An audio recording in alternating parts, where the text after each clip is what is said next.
Hi. இது ஒரு சாதாரண மனுஷனோட கதை இல்லை. இது எதுவுமே இல்லாத ஒருத்தன் எல்லாத்தையும் உருவாக்கிய கதை.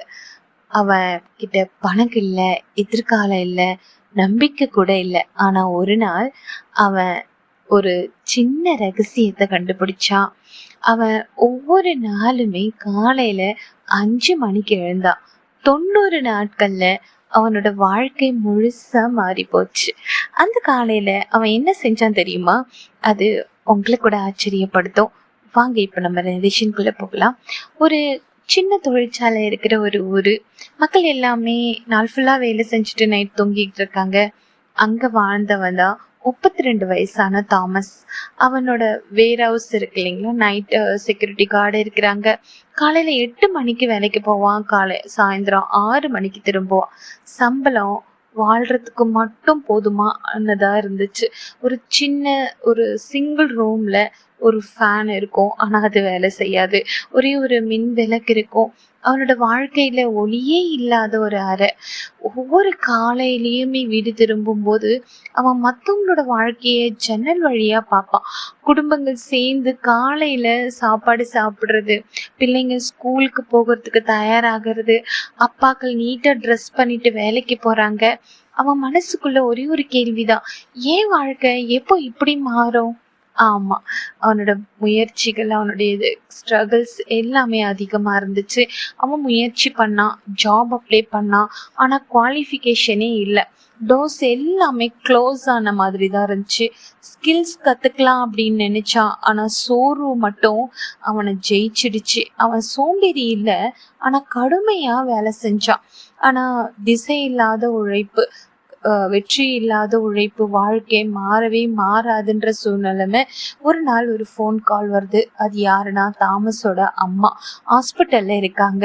அவன் உலகமே நின்றுச்சு. அம்மா படுக்கையில பலகீனமா ஆனா விழிச்சிருந்தாங்க. அவன் கைய பிடிச்சு சொன்னாங்க, என்ன மாதிரி வாழ்க்கையை வீணாக்கிடாத, ஒரு வழி கண்டுபிடி. அந்த வார்த்தை அவனுக்குள்ள உடைஞ்சு போன மாதிரி ஒரு ஃபீல் ஆயிருச்சு. காலையில 5 மணிக்கு எழுந்து அந்த கிராமத்துல இருக்கிற எல்லாருமே தூங்கிக்கிட்டு இருக்காங்க. சில விவசாயிங்க மட்டுமே வேலைக்கு போறதுக்காக அங்க கிளம்பி வந்துகிட்டு இருக்காங்க. பறவைகளோட குரலை கேளுங்க, குளிர்ந்த காற்று அவன் மேல படுது. அந்த நேரத்துல தாமஸ் ஒரு முடிவு எடுக்கிறான். இனி இதே வாழ்க்கை கிடையவே கிடையாது அப்படின்றத யோசிச்சுட்டு பஸ்ல அவன் பயணம் செய்யறான். அவன் முன்னாடி உட்கார்ந்து இருந்தவரு அழகா ட்ரெஸ் பண்ணி காமான ஃபேஸ், ஒரு புத்தகத்தை படிச்சுக்கிட்டு இருக்கிறாரு. ஒரு சக்சஸ்ஃபுல்லான பிஸ்னஸ் மேன் அவரு. தாமஸ் கேக்குறான், இவ்வளவு சீக்கிரம் ஏன்? அவரு சிரிச்சுக்கிட்டே சொல்றாரு, நான் காலையில 4:30 மணிக்கு எழுந்திருப்பேன் அப்படிங்கிறத சொல்றாரு. காலையில 5 to 7 வரை அதுதான் மேஜிக் டைம். அந்த டைம் உன் வாழ்க்கைய உருவாக்கலாம். அந்த வார்த்தை தாமஸ்குள்ள ஒரு புதிய உணர்வை ஏற்படுத்துது, நம்பிக்கையை உருவாக்குது. அவர் ஒரு சிம்பிளான ஒரு பிளான சொல்றார். 5 to 6 மணி வரைக்கும் ஸ்கில்ல பில்டப் பண்ணணும். நீ 6 to 7 மணி வரைக்கும் பாடியையும் மைண்டையும் நீ பில்டு பண்ணும். டெய்லி 2 மணி நேரம், ஒரு வாரத்துக்கு 730 மணி நேரம். இது மற்றவங்களை விட 3 மாதம் பின்னாடி. ஆமா, முதல் நாள் அலாரம் அடிச்சிருச்சு. உடல் சொல்லுச்சு, தூங்கு தூங்கு அப்படின்னு சொல்லிட்டு சோர்வா இருக்கு. ஆனா அம்மா முகம் நினைவுக்கு வருது. அவன் எழுந்தான். முதல் வாரம் ஒரு நரக மாதிரி தான் அவனுக்கு இருந்துச்சு. அடுத்த 20 நாட்களுக்கு அப்புறமா அவன் அலாரம் அடிக்கிறதுக்கு முன்னாடியே அவன் எக்ஸலண்டா எழுந்துட்டான். எக்ஸல் கத்துக்கிட்டான், டேட்டா அனலைஸ்டு புரிஞ்சுக்கிட்டான். அப்புறமா கான்ஃபிடென்ஸ் வந்துச்சு அவனுக்கு. அவன் ஒரு புதிய ஸ்ப்ரெட் ஷீட் உருவாக்கிட்டு கம்பெனிக்கு காட்டுறான். பாஸ் அப்படியே ஷாக் ஆகி நிக்கிறாங்க. நீ எப்படி இதை கத்துக்கிட்ட அப்படிங்கிறத கேக்குறாங்க. நான் டெய்லி 5 மணிக்கு எழுந்துப்பேன் அப்படிங்கிறத சொல்றாங்க. 87வது நாள்ல தாமஸ் அக்கௌண்ட் டிபார்ட்மெண்ட்டுக்கு நீ வருவியா அப்படின்னு சொல்லிட்டு கேக்குறாரு அந்த ஓனரு. டபுள் சேலரி, டே ஜாப் உனக்கு கொடுக்கும் அப்படின்னு சொல்லிட்டு கொடுக்குறாங்க. வாழ்க்கையே மாறுதுங்க. அப்படியே மாத்தி போயிருச்சு. ஒரு வாரம் கழிச்சு அவன் சீஃப் அக்கௌண்டன்டா ஆகுறான். அம்மா நல்ல ட்ரீட்மெண்ட் கொடுக்குறாங்க. புது வீட்டுக்கு போறாங்க. ஆனா ஒரு விஷயம் மட்டும் மாறல. காலையில 5 மணிக்கு எழுந்திருச்சுக்கிறது. வெற்றி ஒரு டெஸ்டினேஷன் கிடையாது. அது டெய்லி ஹேபிட்ஸ். நாளைக்கு காலையில 5 மணிக்கு நீங்க எழுந்திருப்பீங்களா? 90 நாட்களுக்கு உங்க வாழ்க்கைய நீங்க மாத்தக்கூடும். இல்லாட்டி இன்னும் 5 வருஷம் கழிச்சு ஏன் இன்னும் எதுவுமே மாறலன்னு கேட்க போறீங்களா? உங்க எதிர்காலம் அந்த அலாம் கிளாக் அடுத்த பக்கம் காத்திருக்கு. நீங்க எழுந்திருப்பீங்களா? நிறைய நேரம் நம்ம நிறைய சாதிக்கணும், நிறைய செய்யணும் அப்படிங்கிறத நினைப்போம்.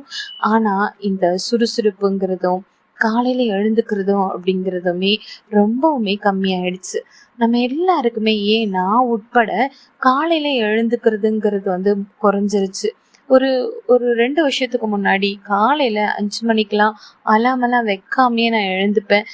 ரொம்ப ஆக்டிவா இருந்தேன். அந்த சமயங்கள்ல பாத்தீங்கன்னா பாடியும் சரி மனசும் சரி எல்லாமே ரொம்ப ஆக்டிவா நல்லா இருந்துச்சு. ஆனா காலங்கள் போக போக பாத்தீங்கன்னாக்கா இது எல்லாமே அப்படியே குறைஞ்சு போச்சு. நம்ம வாழ்க்கை எல்லாம் முறைகள் அது எல்லாமே மாறி போச்சு. நம்ம கூட இந்த மனிதர் மாதிரி ஒரு இலக்கை நம்ம வைக்கலாம். இலக்கை வச்சுட்டு கரெக்டா அந்த டைம் டு டைம் அந்த விஷயங்களை செய்யலாம். செஞ்சோம் அப்படின்னா கண்டிப்பா நம்மளோட வாழ்க்கை நம்ம நினைக்காத அளவுக்கு கண்டிப்பா மாறும் அப்படிங்கிறத நான் நினைக்கிறேன். நீங்க என்ன நினைக்கிறீங்க அப்படிங்கிறத கமெண்ட்ல சொல்லுங்க. கண்டிப்பா இந்த மாதிரியான மோட்டிவேஷனல் வீடியோக்கள், இந்த மாதிரி விஷயங்கள் உங்களுக்கு வேணும் அப்படின்னு நீங்க நினைச்சீங்கன்னா மறக்காம கமெண்ட்ல சொன்னீங்கன்னா இந்த மாதிரி வீடியோக்களை நான் நிறைய மேக் பண்ணுவேன். அடுத்த ஒரு புதிய மோட்டிவேஷனல் இதில் உங்களை நான் சந்திக்கிறேன். அதுவரை உங்களிடமிருந்து விடைபெறுவது நான் உங்கள் பிரியா. அது மட்டும் இல்லை, இது ஒரு புது சேனல், அதனால நீங்கள் சப்ஸ்கிரைப் பண்ணி வச்சுக்கோங்க. இந்த மாதிரியான மோட்டிவேஷ்னலான வீடியோக்களை நான் உங்களுக்கு டெய்லி கொடுத்துருவேன். பாய், டேக் கேர்.